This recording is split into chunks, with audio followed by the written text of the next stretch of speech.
what's up, everybody? This is Gary Holt from Exodus and formerly from Slayer, and you're listening to The Razor's Edge.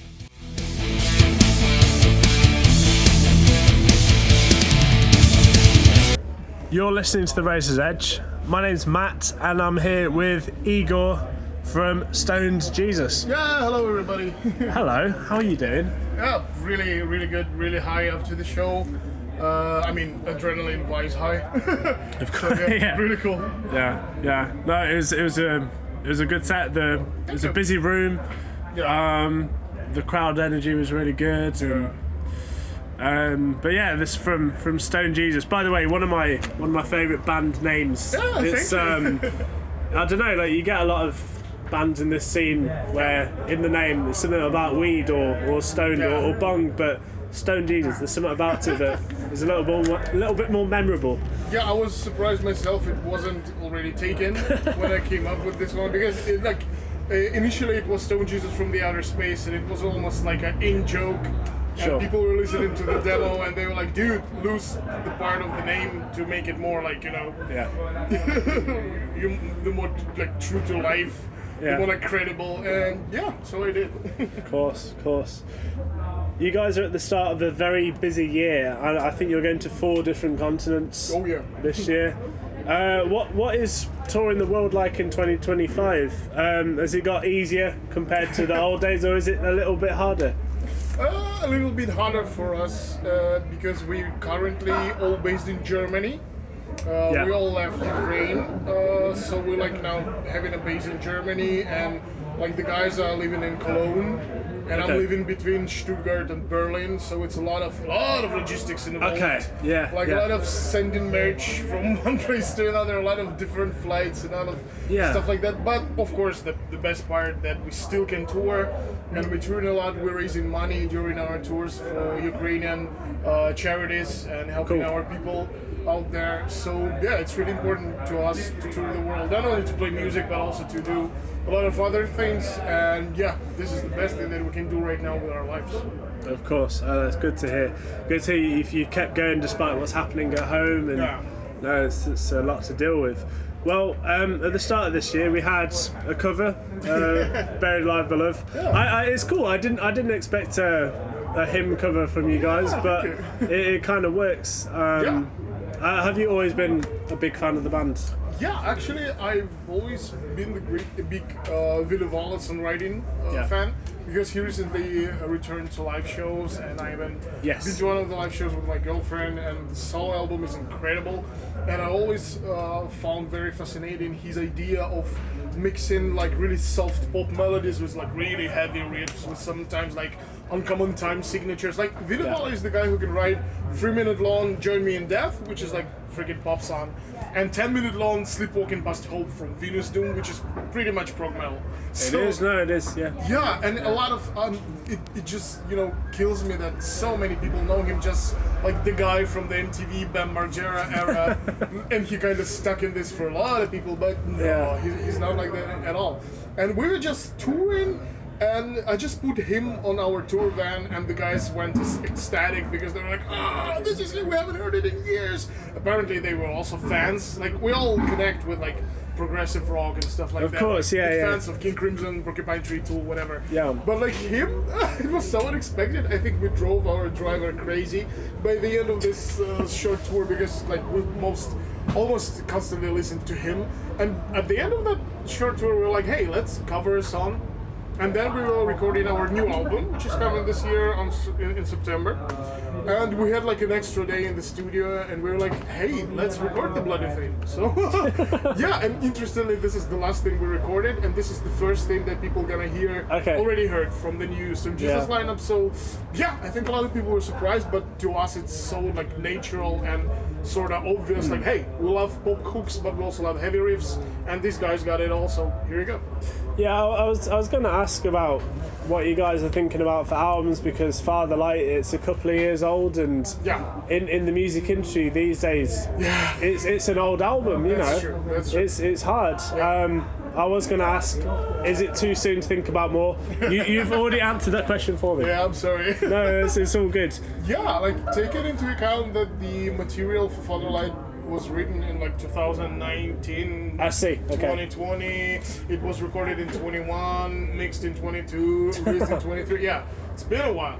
And since that time, I actually amassed a lot of material. And again, I don't know how exclusive that is, but actually we're planning a trilogy of albums. And yeah, we already recorded one last year. It's coming this year. We're gonna record another one this year, so it's coming next year. So it's like every year you're gonna have a new Stone Jesus album for the next 3 years. And each album is about one of my songwriting sides and one of the sides of the band. So like the album that you get in this year is a heavy album. Yeah. Next year is gonna be the dark one. Okay. And on the third year, it's gonna be like the proggy one with all the crazy, like 20-minute long songs and time signatures and all this shit that we all loved. And for me, I thought it was impossible to implement this into this whole like psychedelic stoner scene. But apparently, a lot of people really vibe with it and really dig it. Like, I mean, freaking Elder headlining the day today. So yeah, why not? No, that's cool. It's good. So it's like. This is a brand new chapter for Stone Jesus. Absolutely. Yeah, very exciting. Very exciting. Same here. Oh, that's good to hear. Do you know, I've always liked the prog influence in Stone Jesus. Like we're at Desertfest, which is a stoner doom heavy psych sludge festival, but Stone Jesus leans towards the prog side. Yeah. Do you still like to discover new prog bands, or have you got your favourites and that's your thing? You find?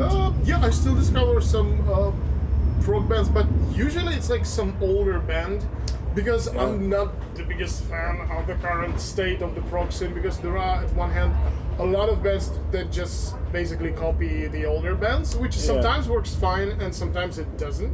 Okay. And the other part of the scene is this type of music that I can't understand at all, like the jaunty kind of stuff, which is a bit too safe and a bit too predictable for me. Okay, my favorite part about prog is not like how many notes you can play in like 2 seconds or stuff like that, but it's about the song. Like, what can you do with the song, the structure of the song, the vibe, the mood, the feeling. Like, in this regard, The Cure is prog for me, because they have like this 9-minute long monsters that just go through so many moods and changes. So yeah, just hearing some gent bros playing on headless guitars, 1,000 notes in 1 second, does nothing to me.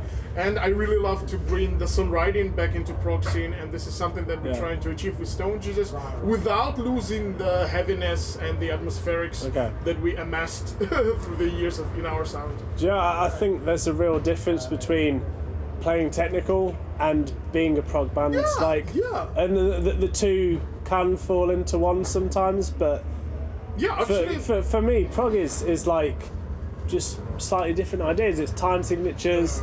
It's not about notes per second. It's not about notes per second. Actually, there are two. These are two different genres, the technical stuff and the prog stuff. Yeah, exactly. I think like one became the other in recent years. And this is kind of wrong. For me. I think about death metal, especially for that kind of thing, and you know, because technical death metal versus like Death, the band, totally different things. I hear that. Igor, who are your guitar influences? Who did you want to be when you were growing up? Okay, this is a great question. The first guy would be Kurt Cobain, for like sheer energy and again songwriting talent, because the guy could fucking write a song with 3 chords and you will remember the song forever. Then it was Jimmy Page, and I was shocked at how sloppy he was. But again, he's so talented and there's so much soul there.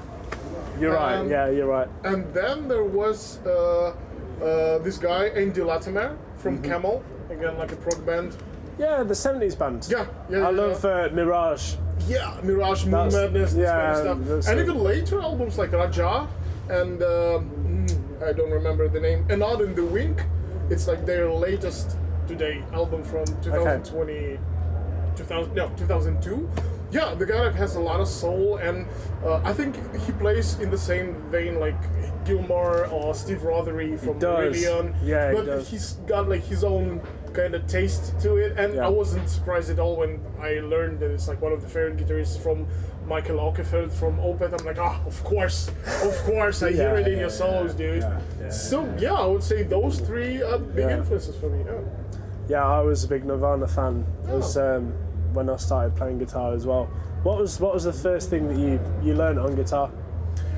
Actually, one of the first things that like my father used to be in the bands, so he would show me a couple of things, and then I went to a musical school, which was the most boring thing in the world for a 10-year-old. Yeah, and I just learned scales, and scales did nothing to me because I was listening to my older sister cassettes back then, so it was like all about, I don't know, Tupac and Public Enemy, and Britney Spears wasn't there yet, so Backstreet Boys and stuff like that. Okay. But then I heard Nirvana's Unplugged. And again, it's like acoustic stuff, three-chord stuff, easy to play. I didn't even know English back then, so I was like singing gibberish in like my 12-year-old voice. Sure. But it was like such a cool school on songwriting. Yeah. And yeah, I remember it was like epiphany when I learned to play Come As You Are riff and singing along to it at the same time. Because it's a little tricky. And I was like, like something like a new door opened for me. So yeah, I would say one of the first songs that I learned to play probably was like About a Girl or Polly from and especially like an unplugged version, because later when I heard Nirvana doing their usual electrical stuff, I'm like, oh, this is not what I really liked, but okay, I'm gonna vibe with this. Of course, yeah. And still to this day, it's one of my my favoriteest albums and one of my biggest influences songwriting wise as well. That's interesting. No, I played classical piano from when I was like 7 for about 10 years, and then I got into rock music. I started playing guitar, and Nirvana was one of the first bands to me. I'm from the generation where like Green Day was a big thing. Yeah, okay. I was like, wow, these guys play really loud chords, and there's like 4 of them, and it's amazing. Yeah. And I was playing guitar a little later in my life, but it had more of an impact on me. So I think we have a similar story on that. Cool. Sweet. Final question: what is live music like back home in Ukraine, or what was it like when you were growing up? There was always like, I think the big part of the problem is the like financial situation, the economy. Okay. Yeah. Literally we have like bad roads, so the bands cannot tour nationally. They usually play like 3 cities, the biggest cities like Kiev, Kharkiv, and Lviv. So without touring it in across Ukraine, there is like no competition, and bands cannot see what other bands doing, and it not really impacting positively on the state of the scene. So everything comes a little bit late. Like I remember doing like the first Stone Jesus album back in 2009, 2010, and people still were discovering like new metal and metalcore in 2009 and 2010. Gosh, like it was like a bit too late. Like I mean, I get it when kids these days discover this kind of music, and there's like a 20-year-old kid like listening to Korn or Linkin Park. I get it. It's like generational thing, like the time pass and whatever. But back then it was. It was kind of tricky. Like the first proper drummer that we got for Seventh on This Roar, he was actually playing in 2 other bands, and they were like grindcore, death metal, and he never heard like stoner psychedelic music in his life. But he was a nice dude, and he was one of the drummers available in Kiev at the time. So we're like, get over here, like play this atmospheric stuff with us. Right now, obviously because of the Russian aggression, the touring and all this kind of thing, it's almost non-existent, and if there's any kind of show, it's either like a big pop show, which is like happening in some sort of shelter or stuff like that, so it like people can be evacuated really fast if like the freaking drones or like missiles are coming. Which is crazy to me even say it, but this is the reality that Ukraine is living now. And if it's like a smaller show, like a hardcore show or stuff like that, there is like 100% chance that all the money earned from the show go into some charities again to help people who lost their houses or who lost their relatives, or they need like some recuperation after the war and stuff like that. So it's really tough these days, and there were some good signs that it could have been something else, because we have a lot of great examples near us. Like Polish scene is insane. Like Polish black metal, Polish stoner scene. It's so good. Like and the same with Greek stoner scene, Greek black metal scene, and they're like near us, and economically they very much alike like Ukraine, but they had a bit more opportunities. They had more probably discipline within the scene to the bands. They had more opportunities to tour, to exchange the experience and stuff like that. And yeah, it breaks my heart that Ukrainian scene is not that cool.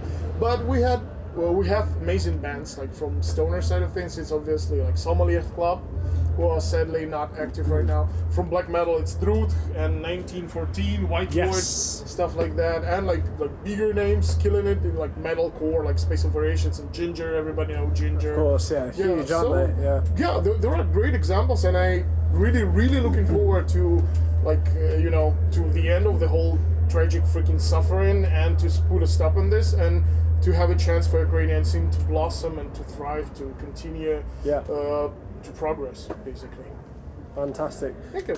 This was insightful. Thank you for your time. Yeah, my pleasure. No, this has been really good. Well, this has been Igor from Stone Jesus at Desertfest. A lot of yapping. A lot of, that's what we want. That's what our listeners want. This has been really nice, and I hope you enjoy the rest of your time in London.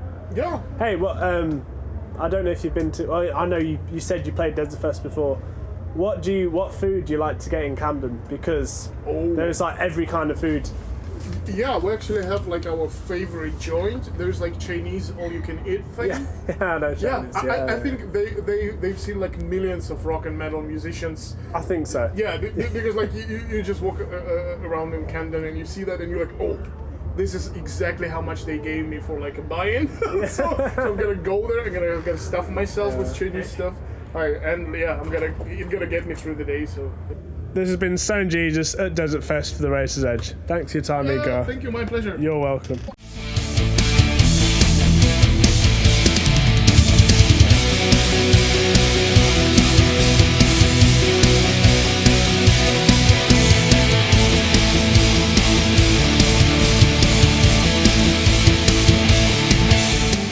Thanks for listening. Make sure you keep up to date with all of our interviews by subscribing to our channel. For all the latest news, reviews, interviews and more, head over to our website www.therazorsedge.rocks.